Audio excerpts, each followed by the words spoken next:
गेल्या काही दिवसापासून सततच्या कोसळणाऱ्या अवकाळी पावसामुळे शेतकऱ्यांचे मोठे नुकसान झाले आहे. शेतातील मका, कांदा पीक पूर्णपणे पाण्याखाली गेले. या नुकसानीची पाहणी करण्यासाठी अप्पर जिल्हाधिकारी देवदत्त केकांत, तहसीलदार कैलास चावडे, बागलाणचे आमदार दिलीप बोरसे व इतर अधिकाऱ्यांसोबत डांगसौंदाने परिसरात नुकसानीची पाहणी केली.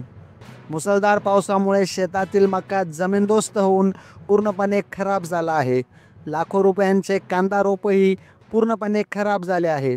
शेतकऱ्यांचे यामध्ये 100% नुकसान झाले आहे. नुकसानीचा तातडीने पंचनामा करून बागलाण तालुक्यात सरसकट मदत जाहीर करावी अशी शेतकऱ्यांनी मागणी केली आहे. यावेळी तहसीलदार कैलास चावडे यांनी लवकरात लवकर पंचनामे करण्याचे आदेश तलाठी व ग्रामसेवकांना दिलेत. आज आपण डांगसौंदाने परिसरामध्ये अवकाळी पावसामुळे झालेल्या नुकसानीची पाहणी संयुक्तरित्या करत आहोत. मालेगावचे अपर जिल्हाधिकारी सन्माननीय केकांत साहेब आपल्यासोबत आहेत.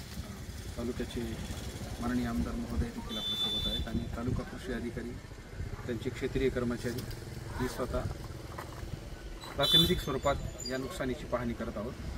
बागलाण तालुक्यात गेल्या 3 दिवसापासून सातत्याने अवकाळी पाऊस दिवसरात्र येत आहे आणि त्याने मोठ्या प्रमाणात नुकसान झाले आहे हे दिसून येत आहे.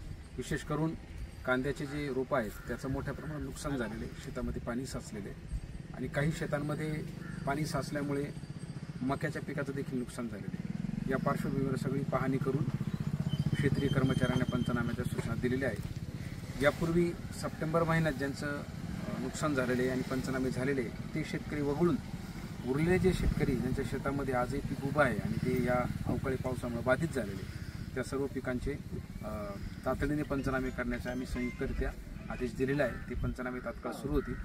तथापि माझी नागरिकांना विनंती आमच्या सर्वांचीच की अजूनही 1-2 दिवस पावसाचा इशारा आहे. त्यामुळे सर्व ठिकाणी आमचे प्रतिनिधी येतील, आमचे क्षेत्रीय कर्मचारी येतील, त्यांना सहकार्य करा आणि शासकीय नियमाच्या कक्षेतच, परंतु जिथे नुकसान झाले तिथं 100% त्या नुकसानीची दखल घेऊन पंचनामे करण्याची आम्ही तजवीज ठेवलेली आहे. आणि त्या सर्व क्षेत्रीय कर्मचाऱ्यांना आपले गावचे पोलीस पाटील, लोकप्रतिनिधी यांनी आपल्या ग्रामीण स्तरावर मदत करावी असं मी आपल्या सगळ्यांना आवाहन करतो.